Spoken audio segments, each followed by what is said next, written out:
Walaqad ataina Luqmanal hikmata anishkur lillah. Wa may yashkur fa innama yashkuru li nafsihi. Wa man kafara fa innallaha ghaniyyun hamid. Walaqad ataina lan teman-teman paring ingsun Luqman ing Luqman. Tak paringi al hikmata ing hikmah.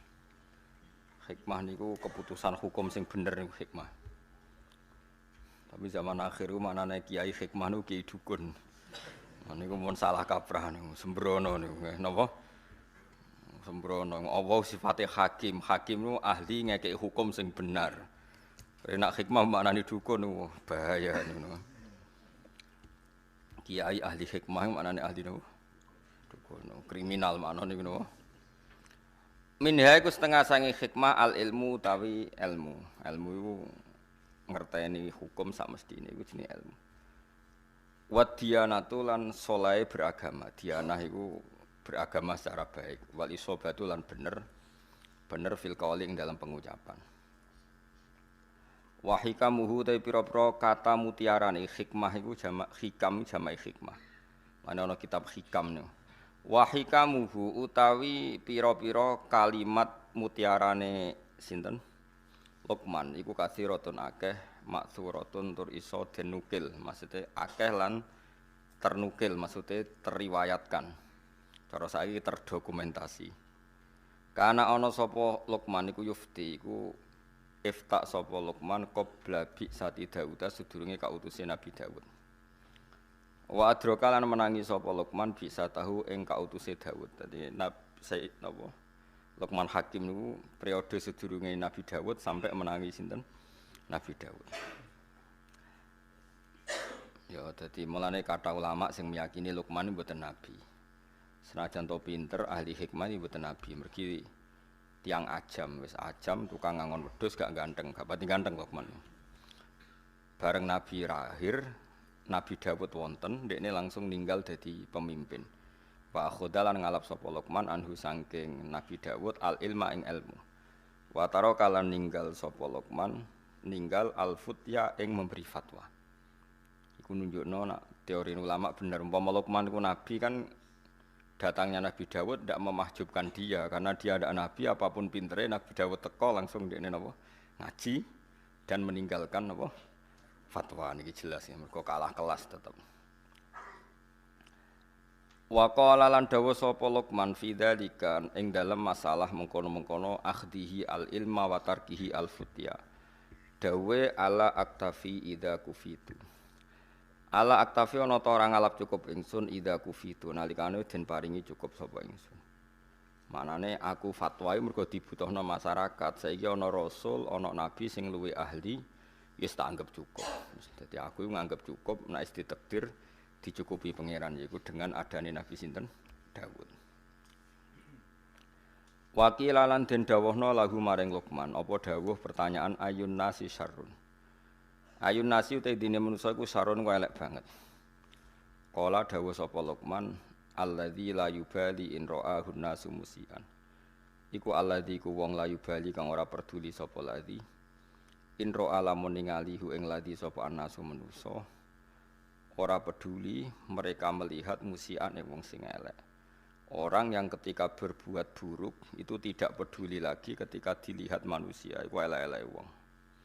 Mergo niku ngrusak tatanan nggih. Iki kula terangaken nggih, rungokno tenan nggih. Dados kula niku pun neliti beberapa kitab. Sak bijak-bijake ahli hukum asal gak nabi gak rasul itu tetap bijak nabi. Senajan to cara zahir nabi rasul iku penuh dengan ketegangan. Nggih saulang lagi penuh dengan apa? Ketegangan. Misalnya contoh gampang ngeten. Kowe nak kepen ra resiko iku ya aja wayah. Bojo sitok konaah. Wis ayem, engko misale tukaran ya urusan lombok, urusan blonjo kan ringan. Tapi kena bojomu papat itu tukarane kan seru napa? Seru. Tapi cara hukum, mbah kowe iso nglakoni mbah ora, muga-muga ora iso. Paham nggih? Kowe kudu tetep yakin sing bojone papat mbek sing siji ku afdol papat. Piye-piye mau, cara hukum nulung wong wedok sitok iku apik, mestine nulung papat iku luwih apik. Nah, kecuali kenyataane nerlantar wong sitok elek apa meneh nerlantarno papas. Lah iku tapi kowe kudu sadar, sesadar saja karena hanya dengan cara ini kita ngakui Rasulullah itu lebih baik ketimbang kita. Rasulullah itu garwane songo. Nabi Sulaiman itu kabare piro? 1000. Rogen tau takok berarti setahun ketemu pisan. Nabi Daud itu kabare 100. Itu satu-satunya cara kita bisa tahu hikmahnya. Yaitu tadi, perempuan itu lemah.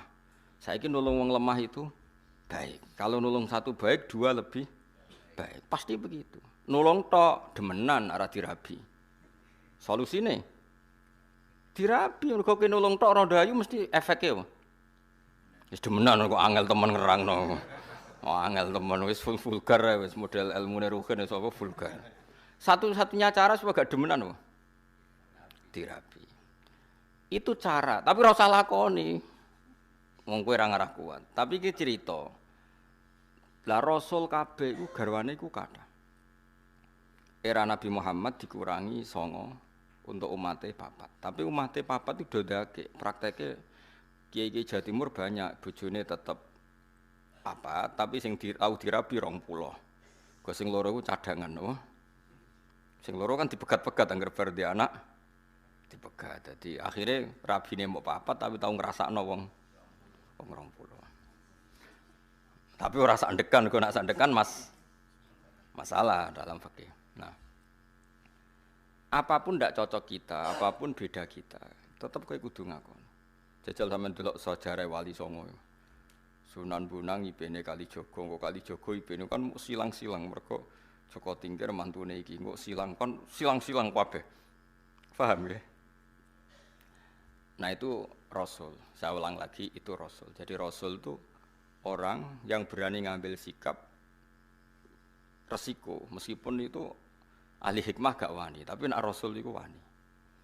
Tapi ahli hikmah gak wani. Cara sinten Luqman Hakim gak duwe nyali ngono gak duwe, tapi Nabi Daud wani.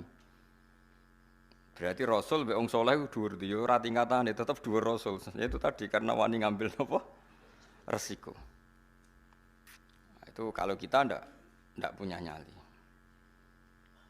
Ini penting kalau terangno, paling enggak kowe ra janggal kena apa Rasulullah, para nabi ku berpoligami. Kowe ra iso nglakoni la aja terus janggal kafir kena janggal. Kulo nu gak ada pengalaman buruk sekali secara intelektual, tapi saya alhamdulillah menangi pengalaman itu. Jadi dulu itu ketika ada seorang kiai terus jatuh karena dia kiai nasional dan dibully di media massa itu dikira karena poligaminya. Sehingga sampai orang itu yakin bahwa poligami itu buruk karena poligami itu disinyalir karena hipersek. Karena seksnya berlebihan sehingga seorang kiai butuh poligami. Sehingga semua media menulis betapa buruknya poligami dan pasti motivasinya itu hipersek, seks yang berlebihan.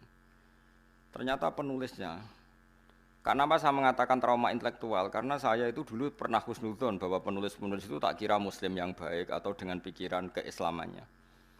Ternyata itu disusupi non-muslim supaya orang itu janggal dengan poligami. Setelah janggal berarti nanti orang Islam janggal dengan nabinya. Gayanya janggal sama kiai itu, tapi lama-lama janggal dengan nabinya. Itu bahaya. Makanya kita meskipun tidak berani poligami, tidak beraninya macam-macam, dibiayai, wedi sing asli Melayu, macam-macam lah sebab itu kan macam-macam. Karena 1 tambah 1 tetap 1. Karena lari 1 kadang lari dua-duanya. Jadi itu kan gambling kan apa berjudi. Atau delian, terus enake ning ndi ono delian barangnya kan ya. Tapi apapun itu kita harus mirip-mirip nabi, niru nabi. Kalau menolong orang 1 itu baik, harusnya 2 itu lebih baik, harusnya 4 lebih baik.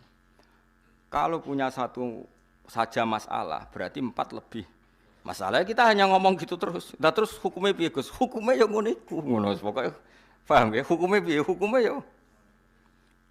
Misalnya koyo kula mulang wong siji ku apik. Mulang wong loro luwih apik, mulang sak musala luwih apik. Tapi nek kowe mulang ora bener bodoni wong sitok wae dosa. Apa meneh bodoni wong sak musala. Hukumnya ya wis ngono iku.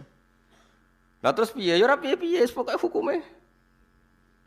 Nah itu Rasul dengan hikmah itu Rasul itu di atas hikmah. Rasul itu di atas. Misalnya contoh gampang gini. tak dudono bodhone wong zuhud. Tapi luwih bodho kowe ya, maksudnya iki bodhone wong zuhud tetep luwih bodho kowe. Ana wong zuhud dikeki dhuwit wong kafir. Dikeki dhuwit wong kafir 1 juta misalnya. Aja partai, nak partai kan nyuap. Engko nang mbok contohno partai tertentu ning Indonesia sing non muslim aja contone aja partai. Partai iku wis bulet padha bulete lah. Sing bulet maksudnya. Tak baleni malih. Misalnya Mustafa kan gayane zuhud, jenggoten ndilo terus kadang mbebo trahum ra roh wong, pokoke modele jadab wis kaya wis soleh-soleh. Iku nak dikeki dhuwit non muslim 1 juta iku gak gelem, dipakano anake wedi haram, disumbangno masjid wedi ra ditampa mergo dhuwit ka wong kafir. Dikekno bojone kok dadi daging haram. Itu zuhud. Tapi di atas itu ada makom yang di atas zuhud. Cara berpikir begini. Ana wong soleh mau manfaatno dhuwit 1 juta. Pilihannya apa? Diobong. Enggak, misalnya kowe ketemu orang yang lebih alim ketimbang orang zuhud. Jawabannya apa? Apa 1 juta ini diobong? Kalau diobong tabdzirul mal, menyia-nyiakan harta. Aku wong soleh mau nganggo ben dienggo wong fasik. Wong fasik pe demenan ra iso mergo ra duwe dhuwit. Gara-gara pokoke 1 juta ndek alat demenan. Kowe ra wani mangan pokoke wong fasik jebule malah dienggo demenan. Kowe ra wani mangan jebule dienggo keburukan. Makanya itu masyhur perdebatan ulama Al-Azhar itu. Ada ulama Al-Azhar menerima orang pejabat dolim, sedekah, sing sitok nampa, sing sitok ora. Jare sing ra nampa, ulama kedonyan dikek pejabat fasik nampa. Jare sing nampa, Kiai Bento, iku dhuwit nak dicekel pejabat fasik, kemungkinane dienggo demenan, dienggo fasik-fasik. Cekel kiai, saleh. Dadi ilmu mbek zuhud iku beda, Mas. Mulane kowe mbek aku tetep dhuwur aku makome. Mbah ya kapan-kapan nak dhuwur kowe ya ora ro. Lewat jalur tikungan terus kayak nyelip. Makanya saya kenapa termasuk pengagum Syekh Abdul Qadir Jilani. Kalau kamu pengagum beliau kan karena kitab manakibnya.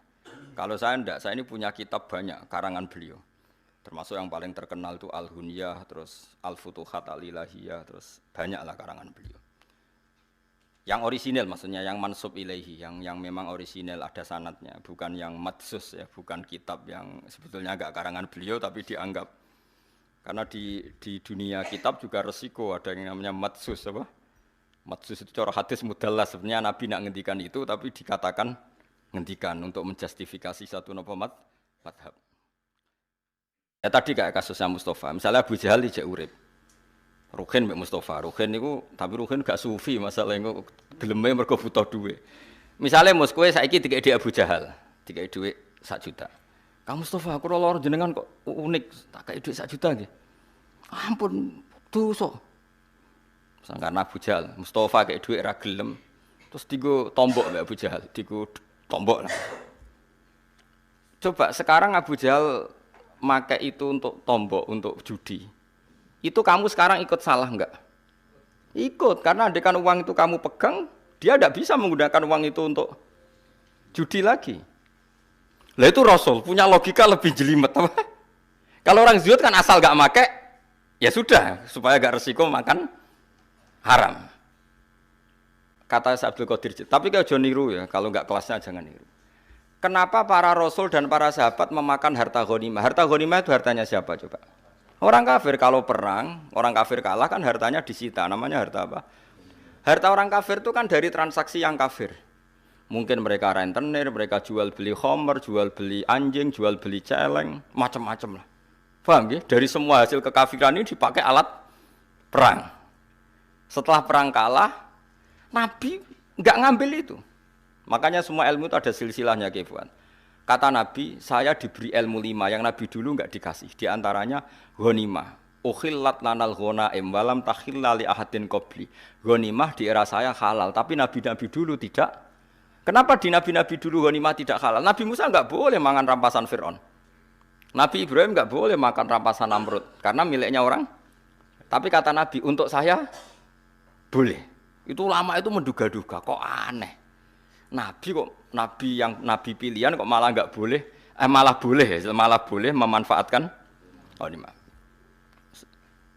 Terus ulama-ulamanya Rasulullah itu kan pinter-pinter. Ternyata kaidahnya adalah darul mafasid muqaddamun ala jalbil masoleh. Kalau harta itu dikembalikan ke pasukan kafir yang kalah, taruh saja misalnya lah tentara, misalnya perang sama Papua, Papua yang pengacau keamanan, bareng untuk celeng, untuk babi, terus dibalekno. Monggo ini gadane jenengan, yo disate meneh. Aduh disita, tapi coba pangan nak babi. Nah contohnya babi coba pangan, mereka haram ainiyah, napa? Paham ya? Nah termasuk contohnya itu wong wedok kan lagi sing senengane rugen. Nah ana wong wedok kafirah, perang kalah. Kan cah wedok iki jadi amat. Mereka nak belakno wong kafir monggo. Berarti nanti memproduksi generasi atau populasi atau turunan kafir. Tapi nak dikeloni rugen. Kan terus nglahirin cah keriting-keriting mukmin. Tetep manfaat. Lah iki jenenge amat, napa? Tapi aja langsung mek salah sitok, Gen. Gentinya akad alah ditunjuk imam ya. Gentinya akad tuh ditunjuk. Jadi misalnya perang kok ana cah wedok 10, aku imame. Iki rambutnya lurus, iki wae Ruhin. Sing gaul celanan sini kayak Mustafa, dadi tak silang-silang ben kuwapok ngrumat cah gaul ben bangkrut. Jadi ora kok langsung mek sitok halal, harus ditentukan imam. Lah penentuan imam nanti mengganti apa? Akad. Tentu secara psikologi modern kita janggal bagaimana Nabi menghalalkan ghanimah atau perempuan yang kalah di perang. Orang perempuan yang terus ning Jakarta mbok cekeli mboten yang kalah dalam medan perang. Logikanya tadi perempuan itu kan alat produksi. Kalau dikeloni rugen tetap lahirno mukmin. Senajan to mbawa weling-weling tapi tetap mukmin. Kruiting pelayan tetap ning musala wong bapake merbot musala. Tapi nak dikeloni wong kafir ya nanti produksi. Sekarang pilihannya pertanyaannya adalah menghalalkan ghanimah untuk Nabi Muhammad dengan mengharamkan era Nabi Musa. Kualitas ilmunya bagus mana coba? Dengan penjelasan seperti itu, paham nggih? Halale ghanimah dimanfaatno sahabat utawa zaman Nabi dimanfaatno Nabi, ambek diharamno zaman Nabi Ibrahim kualitas haram mbek halal apik endi? Apik halal, mergo halal plus darul mafasid. Saiki misalnya aku digarong penjahat, contoh gampang aku digarong penjahat, tentu penjahat garong aku nggawa senjata. Bareng tak taklukno, berhubung aku zuhud kok Mustafa, monggo gadane jenengan beto wangsul. Ya digo jahat meneh blok goblok, paham nggih? Harus saya sita. Berhubung saya ini TNI atau Polri, nanti senjata ini untuk penguatan NKRI harga mati. Ngono maksud paham? Timbang kembali ke gerakan Papua Merdeka. Ora iso terus Mustafa PP khusuk. Mboten haram niku haram. Terus mbok wacana Sulam Taufik. Ora ono. Sulam Taufik ya ngalim sembrono, tetep ora koyo kowe mazhabe. Paham tak Mas? Artinya gini ya, orang soleh itu ndak akan menandingi ilmunya para nabi, para rasul. Karena ilmu nabi rasul itu lebih akurat. Meskipun cara zahir nyaman yang soleh. Berhubung dunia subhat atau moh. Paham ya? Tapi kayak aja niru, nak soleh ngene iki sadok niru Mustafa. Tetep kula lah setuju. Kula misalnya nyuwun sewu ana wong kafir nyumbang kula 1 juta. Saya tetap milih nolak. Tapi saya secara ilmu tetap bilang menerima itu lebih baik karena dengan saya sita uang 1 juta itu kalau dia berzina ya tidak dipakai zina lagi. Tapi dengan saya kembalikan kan kalau dia berzina dipakai. Kalau dia penyumbang gereja dipakai nyumbang. Dengan kamu terima kan kayak penyitaan, apa? Kowe paham tenan to, Rom? Dene gak ikhlas be ilmu ini aku yakin. Sing khusuk-khusuk ning kene karepe be ilmu iki gak ikhlas. Tapi kudu mbok tampa iki ilmu cocok ra cocok kudu mbok tampa. Wes saiki jawab kan. Wayo ora wayo apa iki? Apa wayo? Wes paham berarti dene. Tapi bahaya di kanggo kowe wayo ora wayo. Bahaya wayo jawab ae dadi hukume apik wayo tapi nek dipraktekno. Bahaya wayo. Lah iku sing disebut fakulu mimma ghanimtum halalan thayyibah. Tapi ya wattaqwa. Halalnya ghanimah itu halal yang karena alasan darul mafasid muqaddamun ala jalbil masalih. Mulane nggone Quran nek ana wong wedok mukminah hijrah ning gone Kanjeng Nabi padahal bojone do kafir. Terus bojone kafir ku nuntut supaya istrinya dikembalikan. Jawabe pangeran bi fala tarji'uhunna ilal kuffar lahunna khillul lahum walahum yakhilluna lahun. Ora iso wong mukminah sing wis saiki Islam dibalekno ning bojone sing kafir. Engko ora dadi produksi wong kafir. Terus wong kafir ngeklaim, gak iso mat aku rabi ku entek akeh, maharku entek akeh, biayane yo entek akeh. Wa atuhum ma anfaqu. Terus Kanjeng Nabi kena khitab mengganti biaya perkawinan. Iku hebatnya Nabi. Jadi kalau baleni malih, mulane wong kudu ngaji be wong alim ben waras. Aja nuruti rasa, Mus. Islam aja nuruti rasa. Islam iku nganggo ilmu sik, engko lagi nganggo rasa. Ya mulane lha Luqman niku mok nyun sewu mok wong saleh, tetep ilmune sak ngisore Nabi Daud. Nabi Daud senajan to ya rada aneh. Aneh perang yo rabi, perang rabi. Homan gak wong nak ngomong mutiara. Tapi kan gak iso ngalahno kebatilan. Wong ngomong bijak itu kan ngono-ngono tok, tapi kan gak iso ngalahno. Nak Rasul gak. Ngomong hikmah yo perang ngalahno kebatilan, gak wani Luqman. Mulan terus Luqman gak wis cukup nderek jenengan mawon. Lah iku saiki gak gelem wong zuhud kon anut wong alim, ngrasa luwih saleh, luwih adoh kosub subhat sembrono. Ora oleh anak ilmu fatwa kudu anut wong alim. Wong alim biasane rada sarap sithik-sithik. Perkarane yo ruwet pancen. Hukume wis napa? Ruwet. Paham ini perlu kalau sampai no ben jenengan ngerti. Ya jadi halale mulane kabeh nabi ku mesti apik. Nabi Ibrahim, Nabi Musa diharamno ghanimah. Ya ono masuk akal piye-piye donyane wong kafir ku dari haram. Saiki wong kafir di dhuwit, ana sing krana rentenir, jualan babi, jualan celeng. Misalnya wong Korea Utara, Korea Selatan, coba transaksi babi saja berapa miliar. Berarti mereka punya uang dari transaksi uang apa coba? Haram. Makanya wajar saja kalau mereka perang kemudian jadi ghanimah oleh Allah diharamkan ghanimah itu karena materinya dari haram. Asal usulnya dari itu juga satu kebenaran dan itu dipakai Allah untuk menghukumi, membimbing Nabi sebelum Nabi Muhammad. Era Nabi Muhammad itu dihalalkan, tapi tidak babinya loh ya, yang sudah rupa-rupa uang yang ojo babine loh, nah babi itu kan haram ainiyah, napa? Karena logika yang terbangun adalah jika uang ini dikembalikan ke orang kafir, maka kalau mereka ingin nyerang orang Islam jadi pakai senjata, sing seneng demenan ya digo demenan, kok sing seneng bangun gereja digo bangun. Bagus mana disita sama dikembalikan? Disita. Paham ya? Lah itu berarti menerima ghanimah. Mulane terus fakulu mimma ghanimtum halalan thayyiban. Tapi ya wattaqwa. Karena ini riskan. Mulane ngaji. Jadi kenapa Luqman itu ketika ketemu Nabi Daud, ketika Nabi Daud ya sudah jadi nabi, dia langsung taslim, memaklumatkan diri kalau dia muridnya dan meninggalkan karena tadi ilmu wong soleh sekelas Luqman itu tidak apa-apanya dengan ilmunya Rasul. Rasul itu lebih keren, tapi memang lebih resiko mereka melawan kebatilan, tentu lebih resiko. Tapi apapun itu kita punya misi yang namanya agama itu tetap darul mafasid, menolak mafsadah. Disebut la dororo waladir. Apa saja yang membahayakan kita dan membahayakan orang lain itu dalam Islam harus dihilang.